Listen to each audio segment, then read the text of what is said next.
This is Tom Fox. I'd like to welcome you to the newest addition to the Compliance Podcast Network, the Compliance Tip of the Day. This is the podcast where we bring you daily insights and practical advice on navigating the ever-evolving landscape of compliance requirements. Whether you're a seasoned compliance professional or just starting your journey, my aim in this podcast is to provide you with a bite-sized, actionable tip to help you stay on top of your compliance game.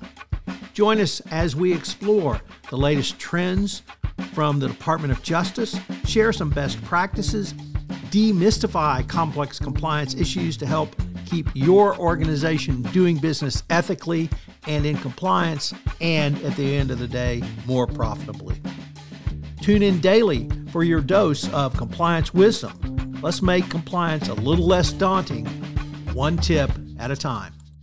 Now a word from the sponsor of the Compliance Podcast Network, Ethico. In compliance, the value of anonymous reporting is undeniable. But with Ethico, anonymity doesn't mean a loss of connection. Our blinded, two-way communication fosters an environment of trust and confidentiality, encouraging open and honest dialogue.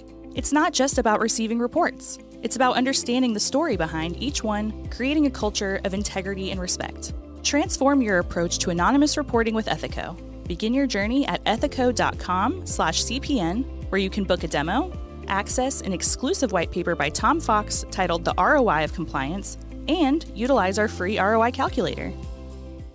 For today's compliance tip of the day, I wanted to consider the basic tenets of an effective hotline. And, of course, this leads to effective reporting. Number one, a helpline and reporting is of no value if no one's aware of it. Even with a hotline in place, make sure your employees are informed of the hotline. And this, of course, means literally across your organization. If you're a multinational company, you should segment by region, department, etc. And the information that comes in should also be segmented as well. It's significant, or rather helpful, to compare these areas. Number two, support from your Chief Technology Officer, your CISO, or other similar ranked person, because their assistance in designing the overall helpline or hotline can be of great assistance for the end user experience. And as Carson Tams continually reminds us, it's all about the UX. And third, the awareness is not enough to ensure success. You have to have an effective triage, and then you have to have an effective investigation so that issues and allegations are addressed and investigated.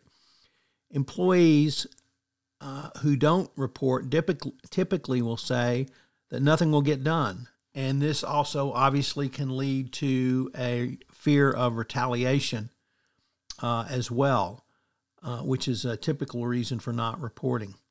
So establishing the credibility of a hotline is an important resource for you. And whether the hotline is for FCPA violations, whether it's for financial fraud, or whether it's for things like conflicts of interest or nepotism, having the credibility, the knowledge, having the technology in place, and then having the protocols and procedures will all help to establish your credibility as a compliance function and creating a speak-up culture at your organization. As you know, this month's sponsor of the Compliance Podcast Network, including this podcast, is Ethico. Have you ever wondered about the ROI of your compliance program, or had concerns with presenting budget proposals to your CFO? Well, I partnered with Ethico to write a white paper on the ROI of compliance and how you can think through compliance as an investment strategy. Ethico has put together a ROI calculator for you. Check them out on the website. This is Tom Fox again. This new podcast, Compliance Tip of the Day, will appear daily. And frankly, it's one of the most requested topics for a podcast that I get on a regular basis. It's going to be short and sweet with one tip with some takeaways that you can utilize to implement into your compliance program. If you've got a question that you would like a tip on, please submit them through our website, and we will use them in an upcoming episode. The compliance tip of the day is a production of the award-winning Compliance Podcast Network.